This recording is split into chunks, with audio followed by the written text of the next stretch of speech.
Lorsqu'on est confronté à la maladie et à la souffrance, ce n'est pas facile de faire confiance au corps médical. Les blouses blanches ont la réputation d'être des professions réservées spécifiquement aux entendants et d'être fermées aux sourds. Malgré tout, en France, un certain nombre de sourds ont réussi à pénétrer ce secteur, notamment en devenant kinésithérapeutes, infirmiers ou encore podologues. Timothée et David sont infirmiers. Brieux est en 5e année de médecine. Nous avons eu envie de savoir pourquoi, en dépit d'études réputées difficiles, ils ont choisi ces métiers. Comment est-ce qu'ils pratiquent leur profession au quotidien? Quel est le regard porté sur ces soignants sourds?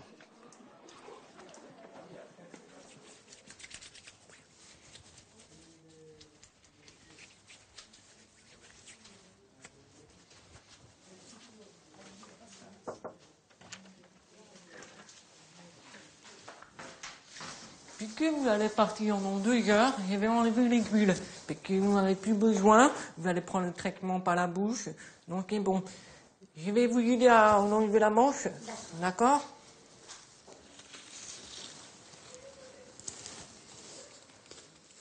Ça va? Oui. Vous n'avez besoin de rien, madame? Non, à part que si un aide-soignant peut m'avancer le fauteuil pour que je mette ma valise et puis que... Très bien, je vais appeler l'aide-soignant. Là? L'aider à quoi? Je sais pas, à faire la valise avant que le fauteuil... Pourquoi elle sort? Elle sort, oui. Ah, je savais même pas. Entre 14 heures, 15 heures. Ah, je savais pas. Bah, je vais aller.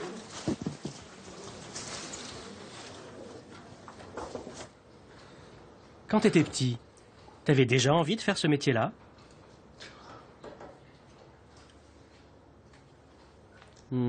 Pas vraiment. En fait, quand j'avais 8 ans, je voulais être conducteur de train.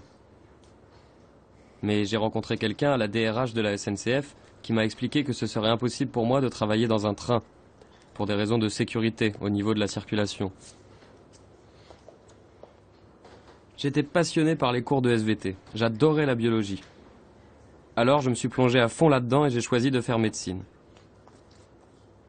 Mais j'étais complètement largué. Et je me suis redirigé vers la mécanique à cause de ma passion pour les trains. J'espérais devenir ingénieur, mais là je n'ai pas accroché. Alors j'ai réfléchi, et j'avais toujours en tête de travailler en milieu hospitalier. Mais dans quoi? Je me suis dit, pourquoi pas infirmier? Et j'ai choisi de suivre ces études. Bon, le LASIK, je ne sais pas si elle servi quelque chose ou pas. D'accord. Ok, ça marche. Voilà. Bon, merci beaucoup. On va examiner la dame. Ouais. Donc tu vas aller rechercher tous les facteurs déclenchants susceptibles de l'avoir fait décompenser. Un trouble du rythme, un trouble de la conduction, traqué. Oui. Actuellement, tu es étudiant en 5e année, c'est ça? Et par la suite, tu as envie de te diriger vers quelle spécialité? Aujourd'hui, j'aurais envie de faire de la chirurgie. Et pourquoi la chirurgie? Parce que c'est tactile, tu soignes manuellement. Quand il y a un problème, tu ouvres et tu extrais le problème. Quand tu es généraliste et que tu te contentes de donner des médicaments, tu ne vois pas l'effet produit à l'intérieur. Alors qu'un chirurgien, il ouvre, il voit le problème, il met les mains dedans, il est en contact direct. Je reviens. Oui. D'accord. Je fais un tour et on se fait le start.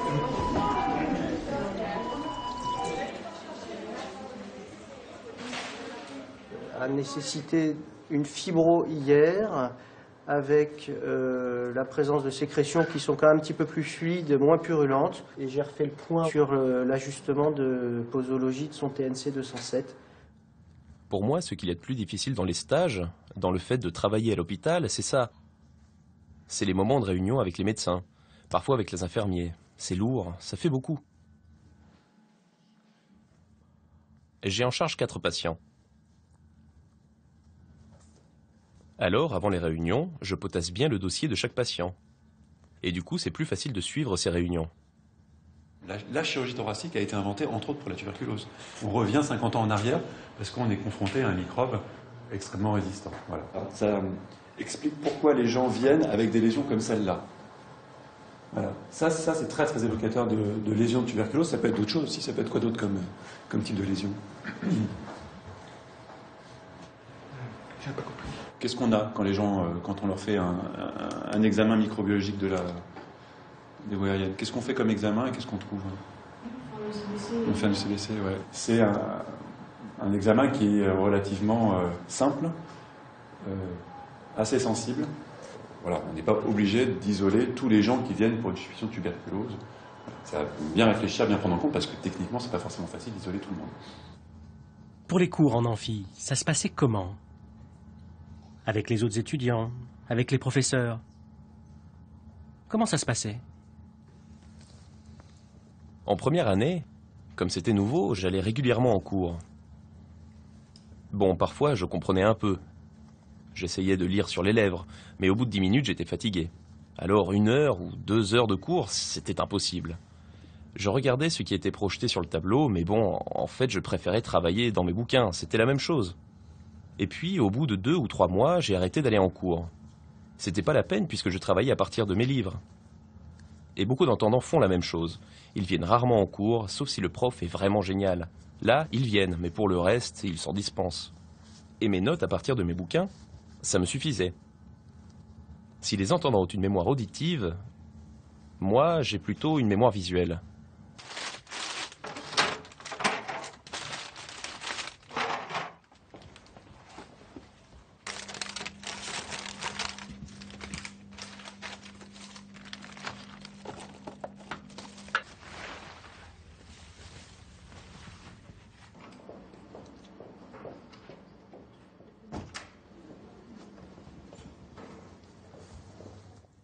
Ta première année d'études d'infirmier, ça s'est plutôt mal passé, non?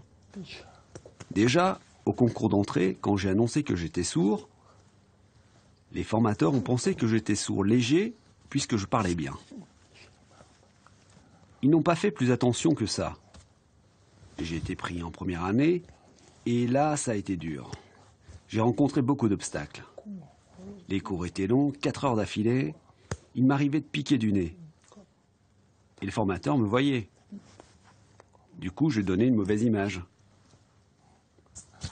À la fin de l'année, j'ai échoué à beaucoup de partiels.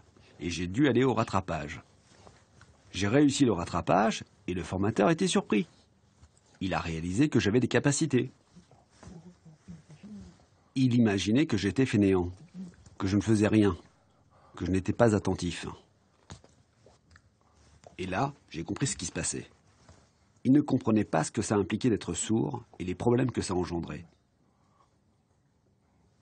Je ne pouvais pas tout saisir pendant les cours, mais il ne me croyait pas. J'ai été obligé de passer par un relais, ma mère, parce qu'en fait, souvent les personnes extérieures expliquent mieux. J'avais beau essayer de leur expliquer, ça ne passait pas. Et quand une tierce personne leur a expliqué les problèmes engendrés par la surdité, c'est passé. À partir de là, ils ont commencé à se dire que, oui, j'étais vraiment sourd. Ils ont commencé à m'apporter leur soutien. J'ai eu des interprètes, un accès plus facile à la photocopieuse. La 2e année, c'est mieux passé, et la 3e, encore mieux. Et j'ai finalement obtenu mon diplôme. Chambre 114, 75 ans, carcinome, neuro-endocrinienne. Je trouve qu'il a du mal à marcher. Il commence à marcher correctement, au bout d'un moment, il craque. Ouais. En fait, il a perdu 8 kilos en 2-3 semaines avec la réanimation. Donc il a une amyotrophie totale. Il n'a plus de muscles au niveau des jambes. Donc il faut absolument que les kinés viennent le faire travailler tous les jours. Parce qu'en plus, il est énervé parce qu'il veut savoir quand il sortira. Et sa famille demande également quand il sortira. Bah, on ne sait pas. Ça dépend des places en soins de suite. Et pour le moment, on n'a pas de place. Chambre 112, 60 ans, cancer du sein droit en réversible local. Elle l'a eu en fin d'échelle hier. Et pour finir, elle a un syndrome de paranoïate et ça se passe très bien. Okay, bon, pour les entrées, à la chambre 115, un jeune patient de 21 ans, océosarcome du fémur 3, qui revient pour son métaux HD. Est-ce que Timothée, lorsqu'il fait un soin à un patient, le fait de manière différente de ses collègues du fait qu'il est sourd? Ou vous pensez que ça ne change rien? Ça m'ennuierait qu'il ait une autre façon de soigner. Enfin, disons que le travail infirmier répond à des exigences. Il a une formation qui est commune à tous les infirmiers de France et de Navarre, et il travaille comme son travail l'exige. Bon, lui, il développe des stratégies pour ne pas être en difficulté vis-à-vis des informations, mais sa façon de travailler lui appartient. Moi, ce que je lui demande en tant que cadre infirmier, c'est qu'il respecte les principes de soins, qu'il soit à l'écoute des patients, qu'il fasse preuve de discrétion au niveau des secrets professionnels. Mais Timothée, personnellement, voilà, n'a rien de particulier dans sa façon de travailler.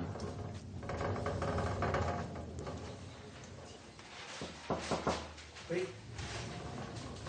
Bonjour. Bonjour monsieur.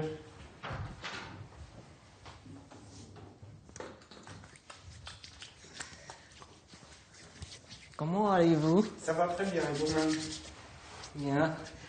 Alors, je m'appelle Timothée, je suis infirmier, oui. D'accord, et ce qui est un peu particulier, c'est que moi je suis sourd et appareillé. Ça ne veut pas dire que je peux tout comprendre, parce que je dois lire sur les lèvres. Moi, je vous comprends très bien. Tant mieux. Donc, c'est vrai. Donc, il va falloir parler en fin de mois. Comme ça, je peux lire sur les lèvres pour tout comprendre. D'accord. On fait comme ça? On fait comme ça. Puis que vous allez faire de la chimio cet après-midi, oui. Je vais poser l'aiguille sur le pack. D'accord? Ici. Voilà, très bien. Donc, vous allez vous allonger, oui. Je prépare le matériel. D'accord?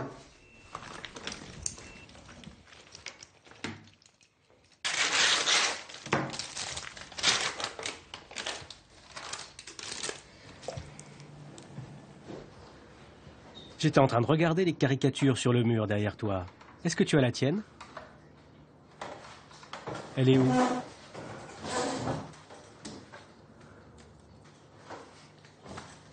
Mais pourquoi ce personnage couvert de sang?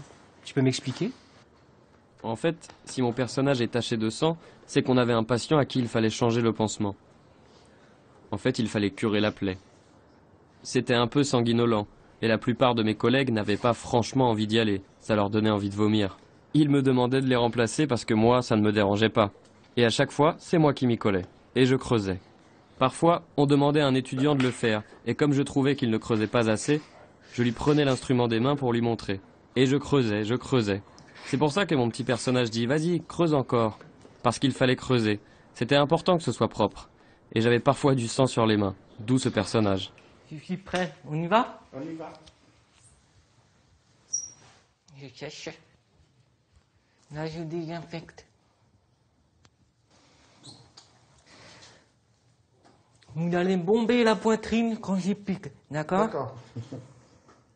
Bomber la poitrine. Voilà. Ça a été? Très bien. J'ai le refuge sanguin. C'est bon, ça marche bien. On peut démarrer la chimio sans problème.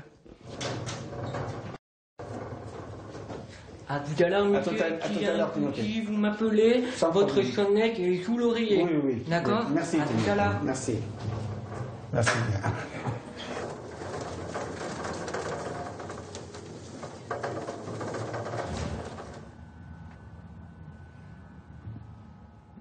C'est bon?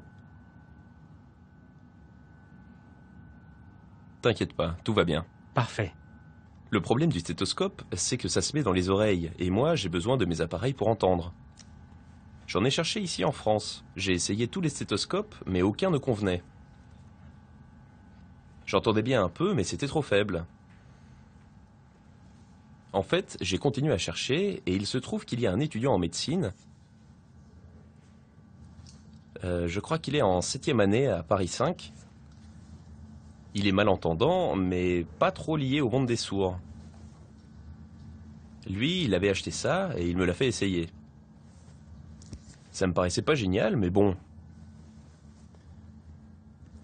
Ça vient des États-Unis. En France, on n'en trouve pas. Je l'ai commandé, je l'ai reçu, testé, et finalement, franchement, ça me convient bien.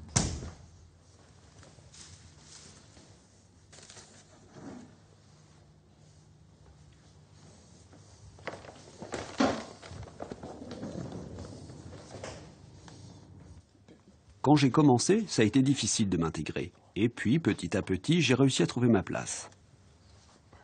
Un jour, j'ai fini par être le plus ancien du service avec les départs des infirmiers qui étaient là avant moi.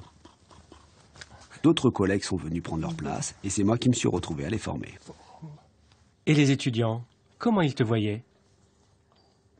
Avec les étudiants, c'était différent en fait. Parce que je me présentais à eux en tant que professionnel. J'étais sourd, mais pour eux, ça ne posait pas de problème. Alors que pour moi, quand j'ai commencé, face aux professionnels qui devaient me former, c'était plus difficile. Mais l'inverse l'est beaucoup moins. C'est moi le professionnel face à l'étudiant. C'est à lui de faire l'effort de s'adapter à moi, et pas à moi de m'adapter à lui. Il sait qu'il doit me taper sur l'épaule pour m'interpeller, qu'il doit me regarder en face. Il sait comment il doit se comporter face à un sourd. Très bien, t'as été dire bonjour à madame? Bon. Oui, d'accord. On prend les dopplers et on fait les dopplers du matin. Bonjour madame. Rieux va vous faire les dopplers comme chaque matin. Pas de soucis. Alors,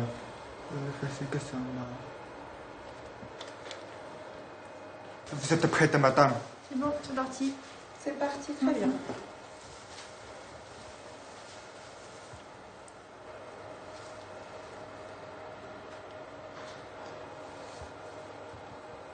Voilà. Tu as déjà eu l'occasion de rencontrer un patient sourd ici? Oui, ici, à Foch, lors d'un stage dans un autre service. J'étais de garde aux urgences. Et une personne est arrivée. L'infirmière a mis dans son dossier pourquoi il était là. Et elle a noté qu'il était sourd. Quand j'ai vu ça, je me suis dit, tiens, c'est intéressant. Je vais aller voir. J'ai ouvert la porte et j'ai vu la personne signer. Je lui ai dit bonjour en langue des signes et là, il m'a regardé avec des yeux énormes. Ça m'a vraiment marqué, son regard. Je me suis présenté, je lui ai dit que j'étais étudiant en médecine, que j'étais sourd. Il n'arrêtait pas de répéter, c'est pas possible, incroyable. Allez, trouve-toi un bon spot et tu bouges plus. Pas mal, bouge plus. On va se placer plus précisément à l'oreille. Je vais remonter le genou.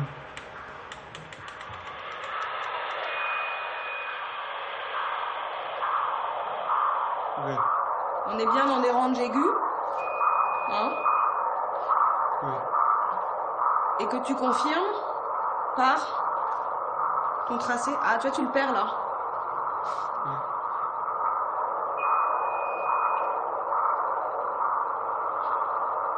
Alors, à l'oreille, tu entendais que c'était aigu? Oui. Ce qui te fait dire que c'est suffisamment aigu, encore une fois, la confirmation, ce qui va faire que tu peux faire confiance à ton oreille, c'est ce que tu vas voir. Tu fais ta mesure? Comment? Tu fais ta mesure? Oui. La perfusion est bonne. Ouais, exactement, très bien. À droite.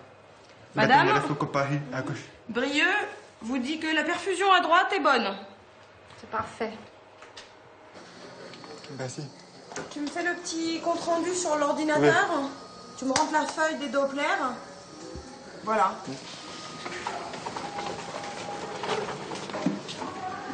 J'avoue qu'au début, je me suis un peu demandé comment est-ce qu'on allait faire pour s'organiser, surtout pour transmettre les informations concernant les patients. Et puis finalement, il est assez surprenant, c'est-à-dire qu'il arrive à capter toutes les informations nécessaires, il se tient hyper à jour, et ça se passe hyper bien, et en fait, ça se passe comme avec n'importe quel externe. Simplement, j'essaye juste de faire peut-être un peu plus attention à être face à lui quand je lui parle, et à articuler un peu plus et à parler un peu plus lentement, ce qui finalement me fait pas de mal parce que j'ai tendance à parler assez vite et à mâcher mes mots, et donc en fait j'apprends à articuler. Quand tu soignes des patients, est-ce que tu perçois des détails particuliers? Oui, pour moi, c'est facile de me mettre à la place des personnes, de les comprendre si elles sont en colère. énervées par des problèmes de communication, si elles sont perdues. Je peux les comprendre parce que je me suis déjà retrouvé dans les mêmes situations. J'ai rencontré les mêmes obstacles, les mêmes manques. Alors, du coup, j'explique beaucoup. J'essaye de les calmer.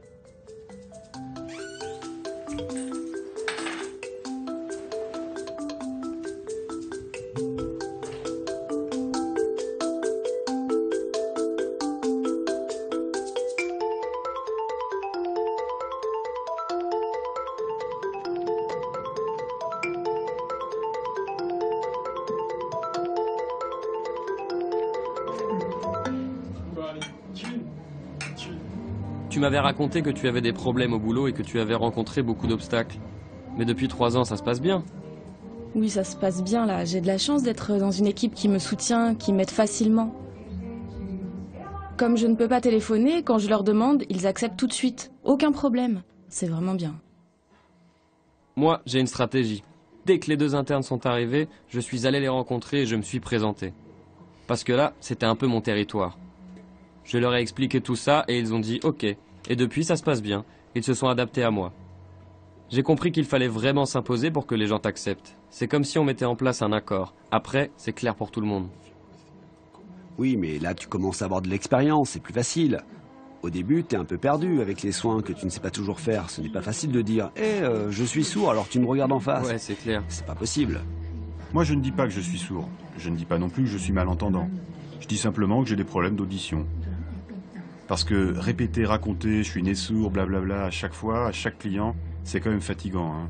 Ça pompe l'énergie. C'est vrai que c'est pénible, mais il faut se montrer. Parce que si tu ne t'imposes pas, tu n'auras jamais de travail. Ouais. C'est vrai que moi, en général, avant toute communication avec le patient, je l'informe que je suis sourd. Ensuite, on peut discuter. Parfois, j'oublie de le dire parce que je vois beaucoup de patients. Mais même quand je les ai prévenus, certains me demandent de quel pays je viens. Je dis non, non, je suis français, mais je suis sourd. Donc j'ai une voix un peu bizarre. Mais je suis français. Ah bon, vous êtes sourd? Et après, ça roule. La relation n'est pas la même avec un sourd et avec un entendant. Parce que nous, on est obligé de nous regarder dans les yeux. Avec un entendant, on n'est pas obligé de soutenir son regard. Et il y a des patients qui se sentent bien face à un sourd parce que justement, il y a ce regard, cette relation. Tu comprends? Oui, ça arrive. Enfin, j'ai l'impression que les gens sont plus dans l'affect avec moi qu'avec les autres. On m'a déjà offert des cadeaux. Je me souviens d'une femme qui est venue me remercier d'avoir pris soin de sa fille qui venait de décéder. Elle m'a remercié pour mes qualités humaines. J'étais gêné. Plusieurs fois, des patients m'ont demandé si je connaissais d'autres professionnels sourds. Par exemple, un kiné sourd. Ça me surprend toujours. En fait, il faut que je sois sûr que c'est un bon professionnel. Je ne vais pas les envoyer vers quelqu'un juste parce qu'il est sourd. Le plus important, c'est les compétences. Ce n'est pas le fait d'être sourd. D'abord, il est compétent. La surdité, c'est secondaire.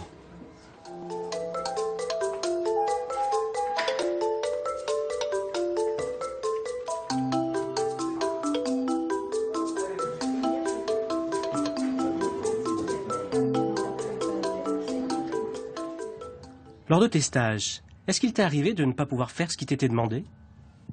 Non, mais une chose m'inquiète par rapport à mon avenir. Ça me fait réfléchir. Dans les hôpitaux, on vit collé au téléphone. On passe énormément de coups de fil. Ça fait partie des coutumes de l'hôpital, et moi, je ne peux pas téléphoner.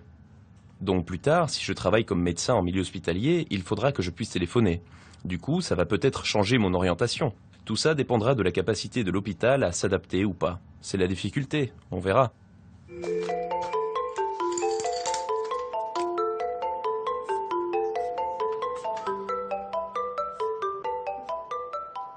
Il existe des pôles de soins pour les sourds. Pourquoi ne pas avoir choisi de travailler dans ces lieux? Pourquoi tu préférais travailler ici en cancérologie et pas là-bas? C'est pas parce que je suis sourd que je suis obligé de travailler pour les sourds. Ma philosophie, c'est pas ça. Je suis infirmier pour tout le monde. Valérie, il y a dans la chambre bouger.